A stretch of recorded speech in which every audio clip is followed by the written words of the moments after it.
I hope this dosa, normally, the first dosa is a disaster. Cut it, cut it, cut!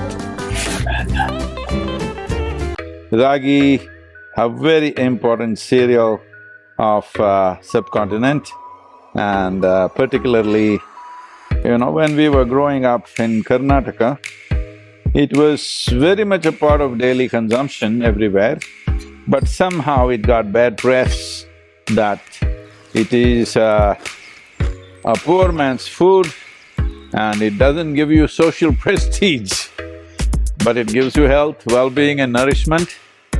I must tell all of you, the ladies of the world, I must tell you, ragi is the most female-friendly cereal you can consume.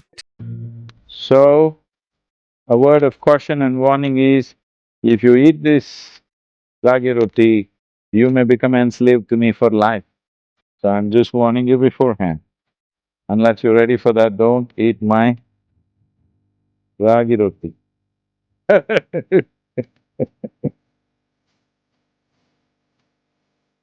Namaskaram, this is the year of the millet. Well, we've been using millets right from our childhood, but now it's important that we bring it to the entire population, the whole world in some way, because this is very important in terms of large-scale human health, which has become a serious problem, and the nutritional deficiencies due to single cereal consumption and a massive diabetic pandemic happening all over the world, particularly in India. The most important aspect is millet cultivation is a far better thing to do for the soil regeneration than rice and wheat, which has become the most staple grain to be consumed all over the world. Millet will make a lot of difference. It is not a very thirsty crop, unlike paddy and wheat, and both of them are essentially delta crops. They should have remained that way. Paddy was only grown in delta areas where there was naturally a certain amount of standing water and people made use of it, on marshlands and stuff like that. But today, we are irrigating the lands heavily to do this. This not only consumes water, this also destroys the soil in many different ways. Millet consumption, both for human health and soil health, will make a fantastic difference. My daughter Radhe, living in Chennai, only on rice. Whatever you eat, idli rice, dosa rice, pongal rice, rice. This Chennai. So I'm trying to cultivate her to consume some millet. And of course, she's a very adventurous cook. I mean to say, for those who eat. It's a bit adventurous, so I'm trying to make it little less adventurous for the victims. And this is a ragi dosa. Ragi, a very important cereal of subcontinent, and particularly, when we were growing up in Karnataka, it was very much a part of daily consumption everywhere, but somehow it got bad press that it is a poor man's food and it doesn't give you social prestige, but it gives you health, well-being and nourishment. I must tell all of you, the ladies of the world, I must tell you, ragi is the most female-friendly cereal you can consume. This millet is fantastic for women. It has the highest amount of calcium in among all the grains, and also very high levels of iron, which is an issue. One is across the world, there is such a level of anemia all over the world, particularly for the female population. There is also a problem of porosity of bones being high at certain stages in a woman's life, and ragi can make a tremendous difference for both. So, most of the cooking, I still believe, unless you're eating only from food apps, I still believe home cooking largely is still by women, and they must pick up these cereals and make sure everybody eats this. Not that it's not good for men, it's good for everybody. But I'm saying there are special advantages for a woman because certain lack of nourishment in certain areas of nourishment has been an issue because of single cereal consumption, and not everybody is able to maintain other aspects of nutritional aspects very well. For all of them, Ragi can make a tremendous difference.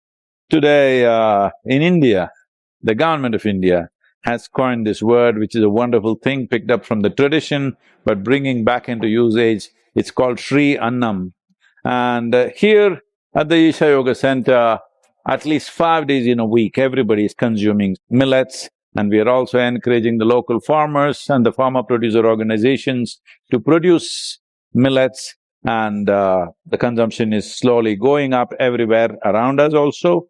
But this needs to happen across the country for a healthy population and across the world for a healthy humanity. I hope this dosa, normally, the first dosa is a disaster. Cut it, cut it, cut!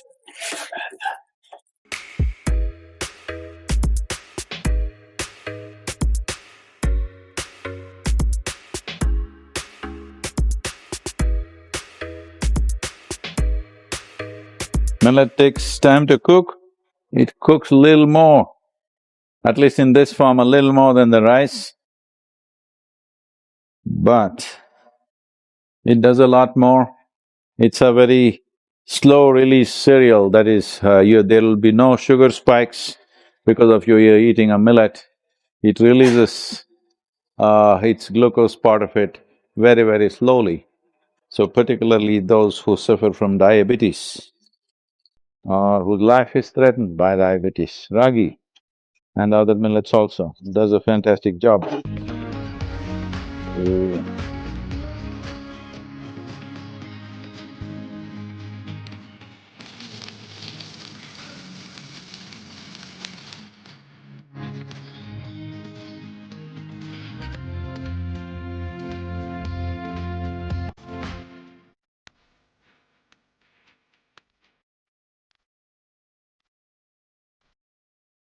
Not bad, a quick learner, huh?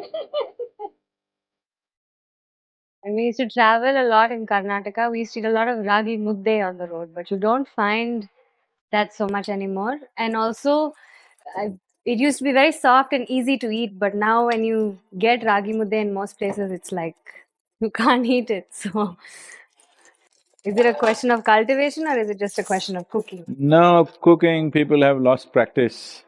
Now they made some cookers, like a rice cooker, they got a ragi mudde cooker that you can cook in that. That's what they're saying, I have not seen one. But making of ragi mudde needs some effort and really kind of kneading it. When it's cooking, you must knead it properly, otherwise it won't go very well. But today, you see, I will make a ragi roti, which is very tasty and easy to do compared to the mudde. But ragi mudde is unique in the way it is eaten. Only in Karnataka people generally know how to eat. In Tamil Nadu, people mix it like rice and eat it. But in Karnataka, we make it into small balls and dip it in the curry and just swallow it like that with a little bit of chewing. So it's a unique way of eating. That kind of eating is very good for those who work in the farms because ragi, as I said earlier, is a slow release millet. So if you eat it in that way, that you just dip it in either greens or some other curry that you have made, uh, the thing is because you have not been chewing it, the release becomes even slower. So if you eat one ragi mudde like brunch, a big ragi mudde for brunch, whole day you're plowing, working on the field, 8 hours of work, it will sustain without you feeling hungry and weak because the release is so slow.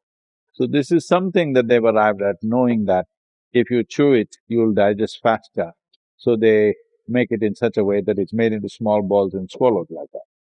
So people who have to work in the open, and there is no access to food whenever you feel like it.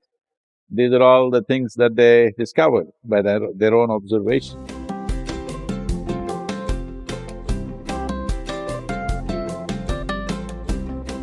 Well, this is a ragi roti. You need a little bit of banana leaf, or also you could do it on what they call as the butter paper. But the important thing is, you take ragi flour, just steam it a little bit like how you would do even on an idli stand, you could do it, just steam it a little bit. And then you can add things for taste. In this one, there is coriander. If you want, you can add onion, grated coconut, minutely cut chilies according to your taste, and of course a little bit of salt, and boom, you have a great breakfast or lunch or dinner, whatever you like.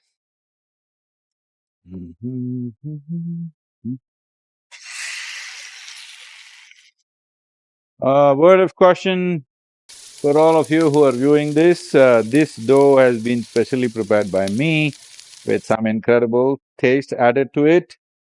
So, a word of caution and warning is, if you eat this ragi roti, you may become enslaved to me for life. So I'm just warning you beforehand. Unless you're ready for that, don't eat my ragi roti. Who's going to eat this? Who wants to become a slave? Nobody's saying yes. So,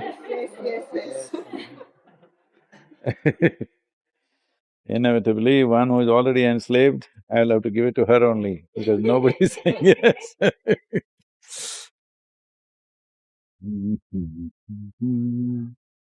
This goes with chutney. Be a slave for your life.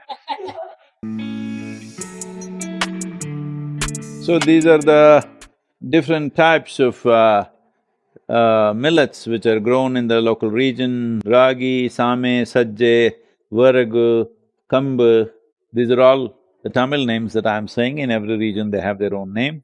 So here's a package with 6 different kinds of millets, and if you still don't know how to cook and make all these things, it can be just cooked like rice and eaten, or you could make a chapati out of it. But there is another packet of what is called a sanjivini, which has 14 different ingredients of all these millets, various pulses and grams, and also some nuts and stuff like that. 14 different ingredients which makes it a complete diet by itself. That can be just made into… just boil it in water and you can drink it, or you can make it into roti and eat it, or you can eat it in many different forms. So, for those of you who want something ready-made, that is also there. The idea of providing this is, we have to bring back millet into the world in a big way for large-scale consumption if we really want to turn the soil around and also turn human health around in many ways.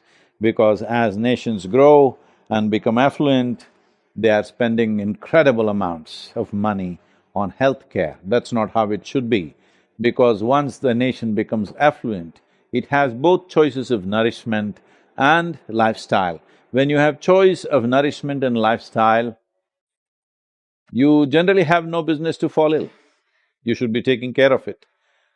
But unfortunately, more affluent the nations get, the more sick they're getting. So this is one reason why we are seeing how to push millets into everybody's diet, and fundamental interest is that soil should be healthy. The revival of soil, the regeneration of soil in the world could go a long way if at least 50 to 60% of the cereals that we consume become millets.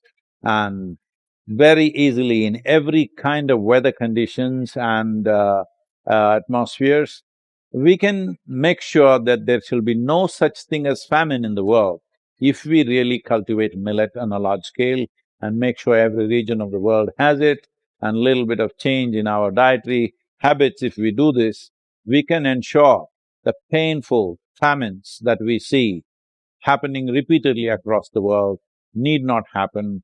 Right now, food is grown in one place, but they're eating it 5,000 miles away. That's not how it should be. The basic food must be grown where people are. And millet is the answer for that, because in any kind of conditions, soil conditions and atmospheric conditions or climatic conditions, you can grow millets with very little water availability also, you can grow millets. So millet is a solution for our health, for soil health, and for ensuring there are no famines in the world, that nobody should die of hunger. Let's make it happen.